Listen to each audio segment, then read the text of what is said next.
In today's video, I am once again going to talk about the Mirai Guardian. It's the last video of this series about the Mirai Guardian, which I am giving away, by the way, this month. More info at the end of this video. And so, after trying out the Mirai Guardian for quite some time, and reading your comments as well about the power management, by the way, thank you so much, guys. Didn't check this out before, but I really appreciate. I came up with 3 things that I like about the Mirai Guardian, and 3 things that I wish could improve or could have been a little bit different. So here we go, guys. I'll start first with what I like. And what I like about Mirai Guardian is the way it handles. This ship is supposed to be a heavy fighter, but it handles like a medium fighter, sometimes even like a light fighter. It's very maneuverable thanks to its Xi'an technology, which you can see with those rotating thrusters at the back. So this really gives additional maneuverability, and it's quite easy to outmaneuver some ships that normally would punch beyond its weight. I would say normally it's above this weight, but at this time it's below its weight. It's very funny, but anyway, that's totally the point here. A heavy fighter that can be more maneuverable than some of the medium fighters. I like the idea very much. I also like its interior. The interior is very cramped. It's a very tiny ship, actually. You can fit 2 of these inside a Polaris, for example. We'll talk about it a little bit later, but the interior is very well designed. It's got everything you need here. It's got an armor locker where you can put your armors in the future when that functionality will be online. It's got a bed where you can log out, so you don't need to go back to base when your game is finished. You can just log out in space and then go back to your next bounty hunting missions, for example. So that's extremely practical. And it's got pretty much everything else you need, kitchen, toilet. So when Death of the Spaceman and player status V2 will be online, it's also something that will be quite usable. So very nice. The cockpit is very interesting. It's got that typical Xi'an cockpit that you can find in the other Mist ships as well. So that's also pretty nice. Very reminiscent of the Fury, but on steroids. That's awesome. Yeah, as I said, I also like its size. We can put 2 of those in the Polaris, which is very practical. This is a ship that can easily fit in a small hangar. It's a little bit big to fit it pretty much wherever you want on an outpost, but it's going to not be that difficult.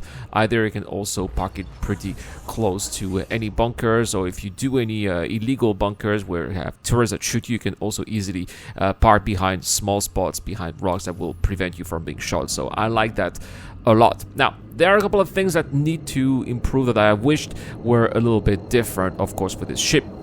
The first one is the default cannons. I'm not a big fan of big auto cannons like those. They're very slow, right? These are more like the sniper type of ships.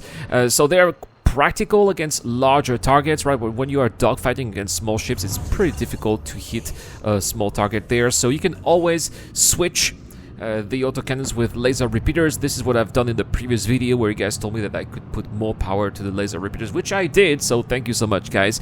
And it's much better, but again, if you want to switch those size 5 autocannons with size 5 laser repeaters, say you want to have the attrition 5s from Hearthstone Dynamics, for example, that's going to cost you well over 500,000 of UEC, so it's going to be a lot of money to pay back, lots of missions to take until you get your return on investment, so that's also something that's worth keeping in mind.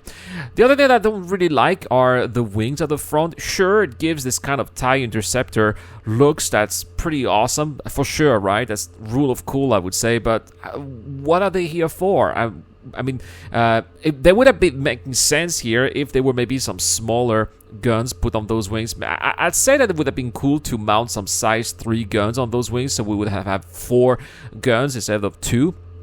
But apart from that, yeah, there are some thrusters, but they could have been put on the hull of the ship itself, right? So I really don't understand the use of the wings here, apart from the rule of cool, and it's kind of weird. Also, when you turn your lights on, the wings take all the lights, so you're kind of blinded at night when your lights are on, because the only thing that you see are the wings and pretty much nothing on the exterior. So yeah, it's not something that I'm a big fan of. Last but not least, the engine sound is quite noticeable, I would say. When you're flying in dogfight, it feels like you're in the middle of a typhoon, of a hurricane, right? It's like, is there some wind outside? That's what I'm feeling here when I'm flying this ship. in combat, and I wish that the wings would have sounded more like actual engines or something a little bit more iconic than just the sound of a big fan or some wind that's just blowing outside. It's just I would say it's immersion breaking, but it gets annoying, right? That's pretty much what I would say here with the Mirai Guardian. What I like, what I dislike. Tell me what you guys think about this ship. Is there something that you like about it or that you dislike? Would you like to also win this ship? Well, for that you can become a Patreon or YouTube member. You can get automatic entries by becoming a Patreon or YouTube member. You can also have additional entries by joining our Discord in our VIP section and enter your name there. Or if you also want to support the channel by simply subscribing and commenting, you can do that. 10 entries will be given to YouTube subscribers who comment to any videos posted this month. That's all for this video. Thank you so much for watching, guys. Big shout out to my top Patreon members, including Dr. Fabian, Zero, Koshosha, The Rise, and Docker, and I will see you guys in the next one.